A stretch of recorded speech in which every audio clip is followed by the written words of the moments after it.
Hi everyone, I'm Rincey and this is Rincey Reads. Today I'm going to be doing a Friday Reads video. And this is because I've already finished 3 books this month. This is mostly due to the fact that, New Year's holiday, had Monday off from work. I worked very hard to say no to any plans that I was invited to this weekend, which is not like everyone's demanding of me. But some of my friends were like, hey, let's hang out for New Year's. And I was like, honestly, kind of just want to stay inside. And so I stayed inside and basically stayed inside the entire weekend that I was off. And I honestly think it was a great decision on my part. But part of the result of me staying in all weekend was that I finished lots of books, or at least lots for me. I don't expect this level or this pace of reading to continue through the month of January because realistically, I'm never going to have a free weekend like that again.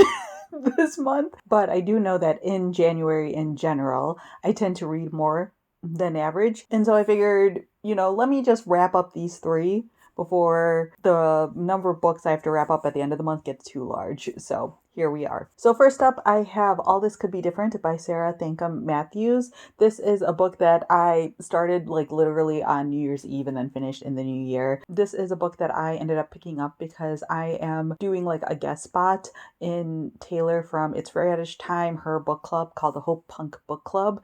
I will have a link to that video down in the description and up in the cards. If you are watching this on Friday before 4:30 p.m. Eastern time, you can check us out and watch us discuss the book. If you are watching this after that fact, the link to the video will still be live, so you can still watch the discussion and things like that even afterwards. So in this story, you are following this woman named Sneha. She has just graduated from college. Her parents and her immigrated to the United States from India when she was younger, and then her parents have gone back to India. She's stayed in the United States. She went to college in Madison, and now she has a job in Milwaukee, Wisconsin, and you are just following her as she kind of just figures out her life. You see her figuring out this job, and she has sort of this green card job situation where she's working at this job partially in the hopes that she'll get sponsorship to get her citizenships in the United States. You see her trying to figure out how to be friends. You watch her on dating apps as she starts dating different women in the city and things like that and trying to figure that situation out. And as she's figuring out her situation, there's lots of different things that occur, including things that impact her family back home and her having to face certain things that happened to her in her past and things like that. But this story is mostly a story about community and creating community and what it looks like to discover who you are and to be that person fully. It's basically a coming of age story, but in your post-college years coming of age sort of thing. It's a story that feels extremely of this moment in time. Sneha is an extremely messy person, and there was a point with this book where I was just I don't want to be reading this. I am not enjoying myself.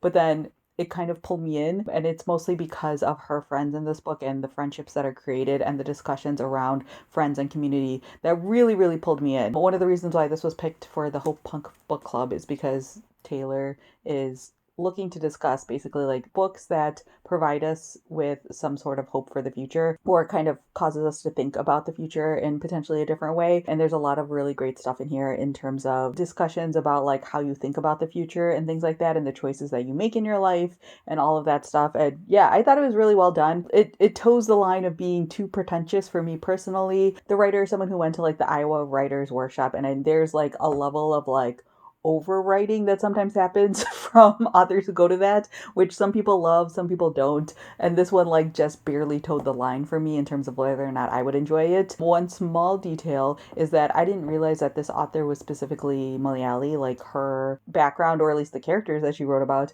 are from the same state that my parents are from back in India. And so there were a lot of little details in here, and even some Malayalam included in here. And I was just wow, never seen that before in a book. So that in and of itself also elevated my reading experience. That's very unique to me and won't necessarily translate to other people. But if you're watching this and you are Malayali, that exists in here. I will also say there's some scenes in here that are really explicit in terms of not really explicit, it's not romance novel level of explicit, but it's very raw and honest. And so there's scenes where she's hooking up with girls, and it just puts it out there as to what's happening and things like that. So warnings for that, and also warnings for discussions of like trauma and sexual abuse and things like that. So yeah, just those sorts of warnings if you are interested in checking out this book. But overall, enjoyed my experience with it. And then one of the things I did over the New Year's weekend was like a lot of cleaning and organizing and things like that. And so wanted to have an audiobook going. And I saw that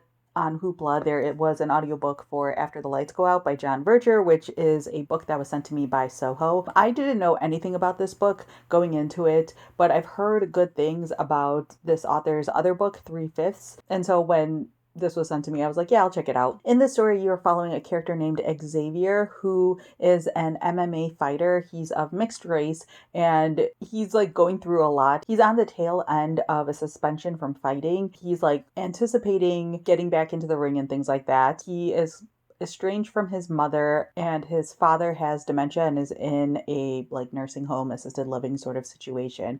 And so you see Xavier kind of dealing with all of these different areas of his life. And one of the things that's exposed early on is that Xavier himself has some sort of dementia. I don't remember the exact disease that he's suffering from in this book, but he suffers from memory loss. He has extreme rage control issues at times and things that'll like set him off, and he'll just like get really intense. He'll forget conversations that he's had with people, or he'll forget like meeting people, things like that. There are times where he just has like really, really bad migraines and literally can't function for like a day, but he still like wants to be a fighter and wants to get back in the ring. And so he's kind of like hiding this from people, but it's obviously impacting his life pretty significantly. He's also moved back into his father's house, but his father's in the nursing home, and so there's a lot of complications around that. His father is white, and so he is seeing like moving into this house like neighbors who are suspicious of him and dealing with certain race things that he hasn't had to deal with before. And he's also coming to terms with his parents' separation and why that occurred. And now that he's older, he understands some things, and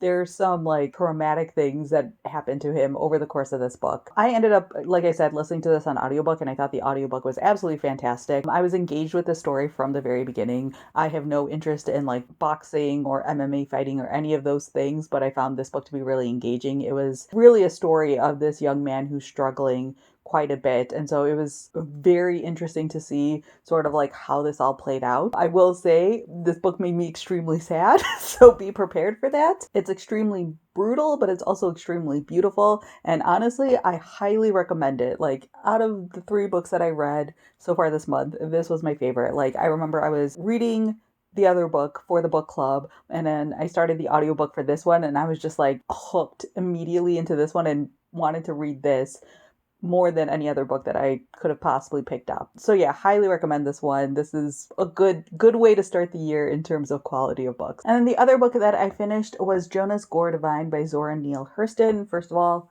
let's admire this beautiful cover. This is Zora Neale Hurston's first published novel, and I'm reading this as part of my like one big New Year's resolution of reading the entire Zora Neale Hurston box set, and I'm reading through her books in chronological order. In this story, you are following kind of like the life of this person named John Pearson. He's born in the South, and he is of mixed race as well. This book was published in the 1930s, and so I'm assuming that it takes place around the same time period. So there's like a lot of things in this book that are talked about but are never like explicitly said, like the fact that he's mixed race. But everyone comments on John's skin color and things like that. And the assumption is that John is the product of his mom, who was a former slave, him and the slave owner. And like his father resents him for that fact and sends him off, and he ends up getting a job as a worker on the former slave owner's home. Everyone immediately loves him. The girls are all really into him, but he sets his sight on someone specific, and you see them grow up, get married, and John eventually become a preacher and things like that. And like the thing with this book is that it's like only 200 pages. Like it's a very short novel, but a lot happens plot wise. And so it's hard to like give an easy synopsis of this book. But yeah, it's basically like following John's life and the choices that he makes. This was a very interesting reading experience. Like, it's been a while since I've read These Eyes Were Watching God, so this is the first time jumping into Zora Neale Hurston for a while. And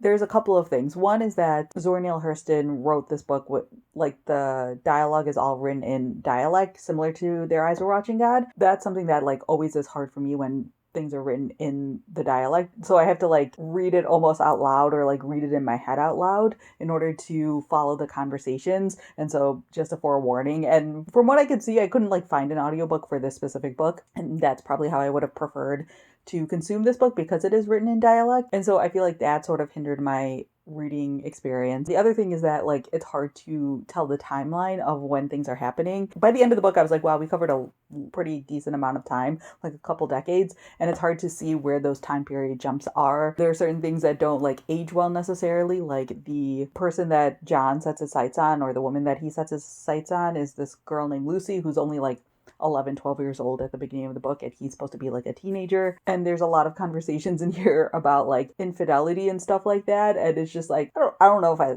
love the fact that he's just going around sleeping with women while married to another woman and things like that. And it's stuff that's like in a current day. I'm like, don't love that.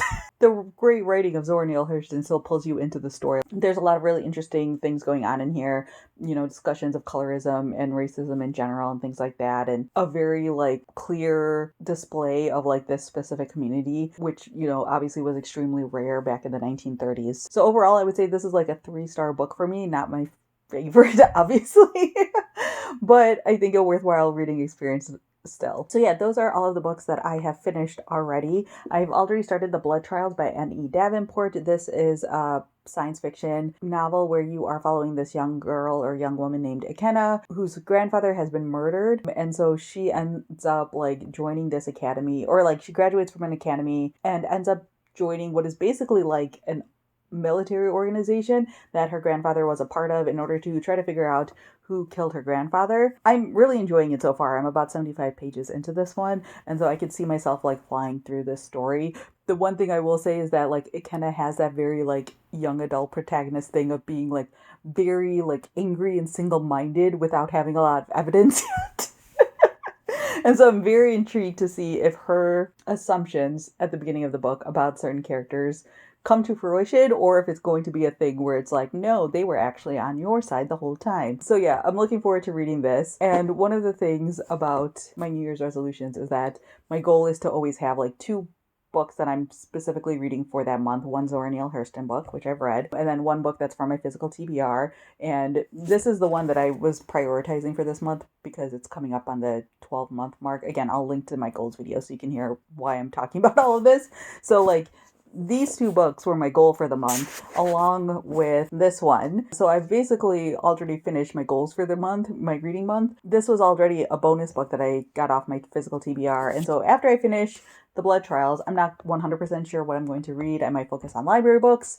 I might try to read more books from my physical TBR. We'll see. But I'm already like very happy with the way my reading year has gone so far in this first week of the year. So yeah, that's everything I have for this video. Let me know down in the comments below if you've read any of the books that I talked about here today, or if you have any questions about anything I mentioned, feel free to leave that down in the comment section as well. As a reminder, there'll be links in the description to Taylor's video where we're going to have a little book club discussion. And then I'll also have a link to my 2023 goals since I mentioned that a couple times in here. So yeah, that's all I have for now, and thanks for watching.